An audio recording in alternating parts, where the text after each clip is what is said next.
Man, welcome back, everybody. We're taking a look at life in the Wild West, and this is Teacher Josh, and I am having a fun time with this. Man, I love history, and this was always a time that fascinated me. When I was a kid, I used to love reading Zane Grey, which was an author of Western books that wrote about this era, and Louis L'Amour. There's another great series, the Louis L'Amour series.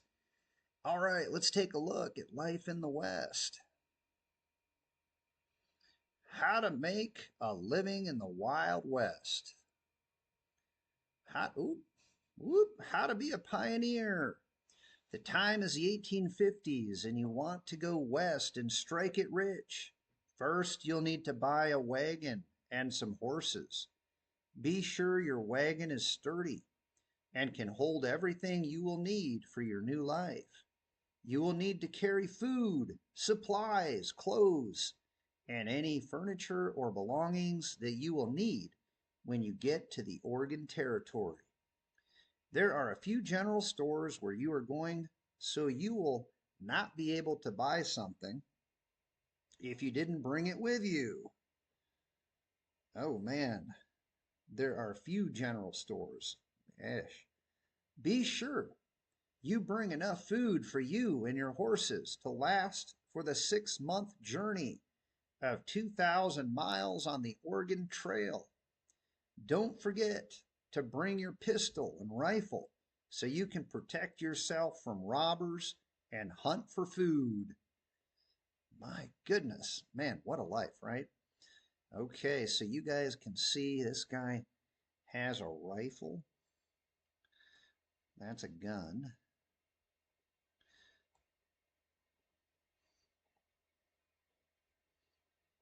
And let's see here. Strike.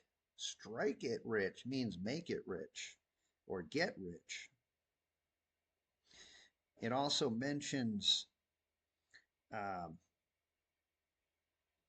journey. Journey means the trip that you're going to take. The Oregon Trail is a path that many people followed from the east out to the Oregon Territory. And a pistol is just a gun, a small handgun, and of course a rifle is this long gun right here. Protect yourself. That means keep yourself from harm.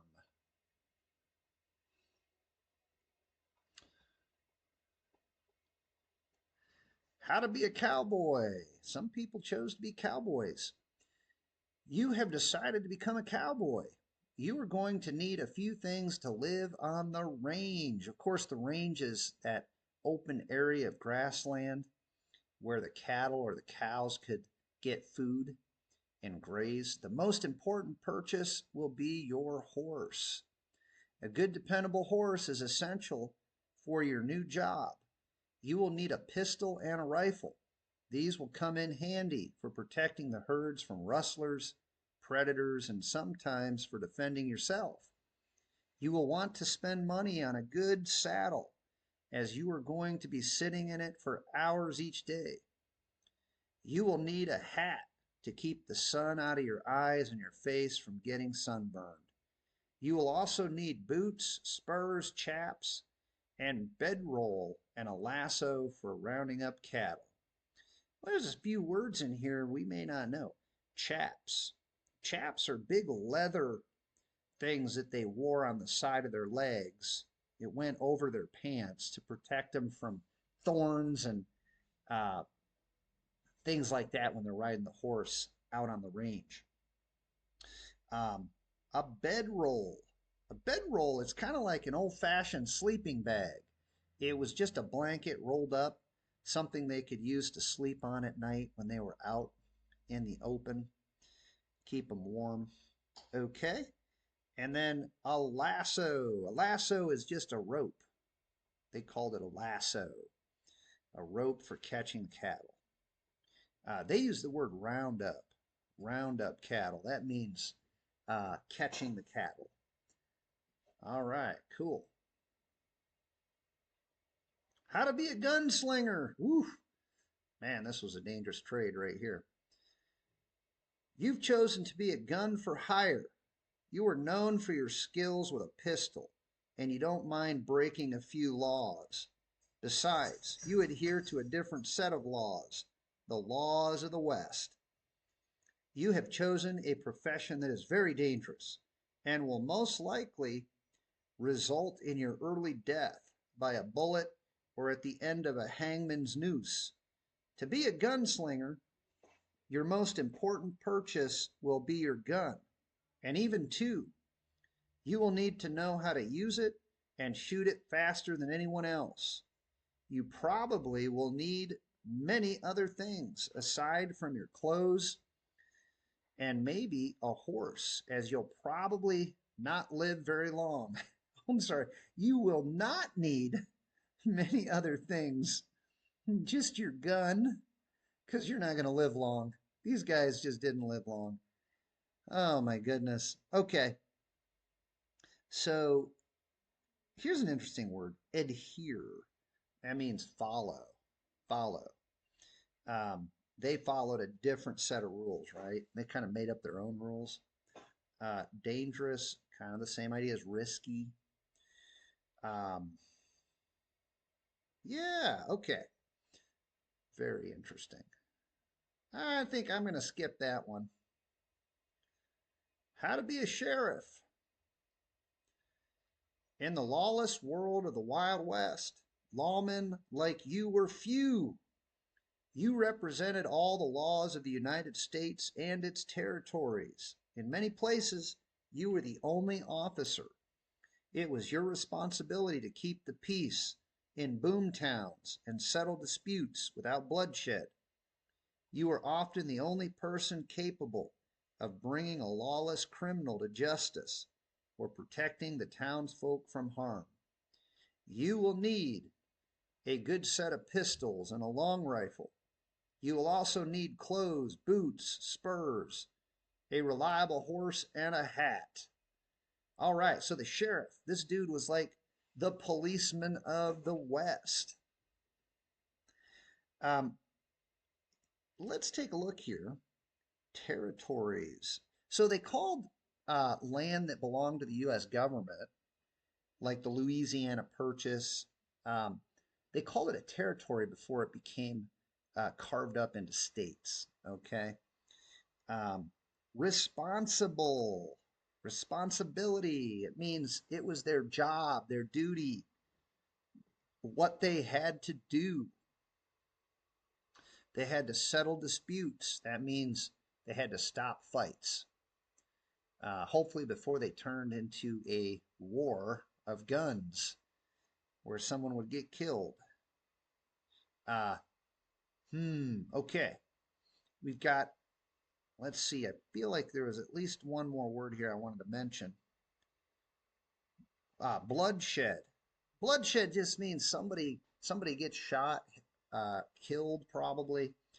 Bloodshed, it just means you get hurt and you're bleeding. So it's pretty serious. Wow, what a dangerous job. How to be a gold miner. It is the 1840s and you've just heard the news that gold was discovered in California.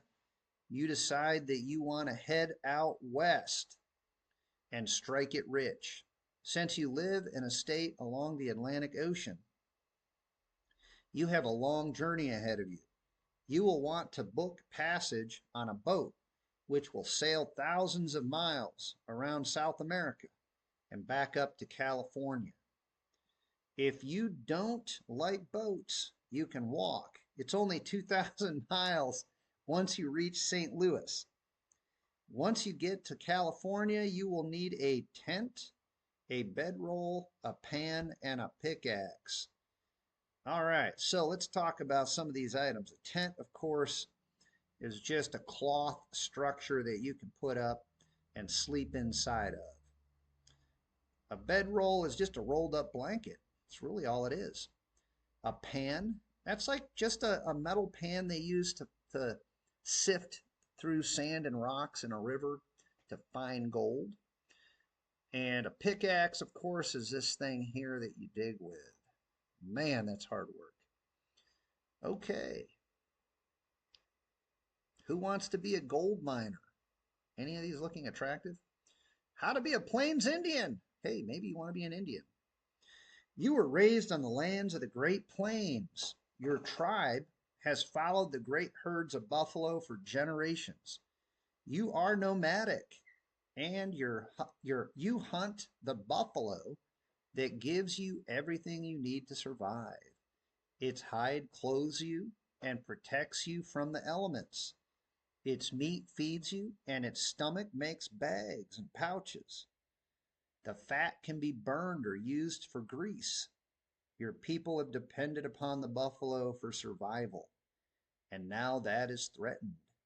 Settlers put fences across the grazing land of the buffalo, and the United States cavalry kills the herds to starve you. Your people are in trouble, and you are no longer sure of your place in this world. Man, this is a tough, tough place to be, folks. All right, let's take a couple look-sees here at words. Tribe, your tribe. That means your group of people, your family that all live together in a group. That's a tribe. And it says 4 generations. They used to follow the buffalo and hunt buffalo. Generations means, it means, let's just say like every new person that's born, right? So it's your father's one generation, your grandfather's another generation, you're another generation. So it's just the lives of different people of different ages. They were nomadic. The word nomadic means they moved from place to place. These guys would follow the buffalo because they depended on the buffalo. They would use the hide, that means the skin, to make clothes and to protect them from the elements. Elements means like the weather, bad weather. Oof, that's interesting, isn't it? Grease, they burned it or used it for grease. Grease is just like a slick, grease comes from the fat from the buffalo, and they could use it for cooking. They could use it if they needed some lubricant on something, something to make something, slide easy. Any of these could be used.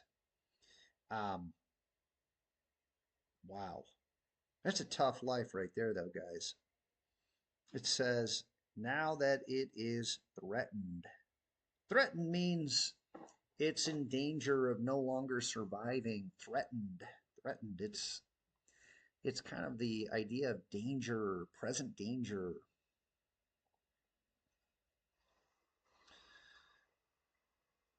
The saloon. Man, I think we're going to pause right there. When we come back, we're checking out the saloon. We're going to find out what that's all about. The saloon. A lot happened in the saloon. All right, guys. I'll see you back here soon. Bye for now.